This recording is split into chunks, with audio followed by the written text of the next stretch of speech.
Hey, it's Robert with Clean Pool and Spa, and today we're going to look at an easy way to see whether your filter pressure gauge is working or not. And if you haven't already, please consider subscribing and giving this video a big like. I always appreciate it. Now, the pressure gauge sits on top of the filter, and as the name implies, it lets you know the pressure inside the tank. Normal clean pressure is about 8 to 10 psi. High pressure can mean it needs to be backwashed, or in the case of a cartridge filter, cleaned out. But how do we know if the gauge is properly working? What can we do?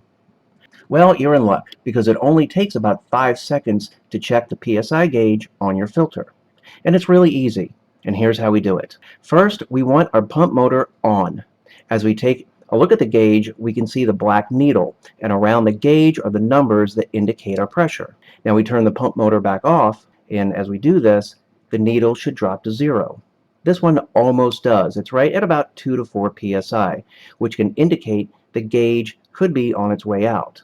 When we turn the pump motor back on, the needle jumps back up. So if your needle drops to 0 when you turn the pump motor off and then jumps back up when you turn it back on, your gauge is working.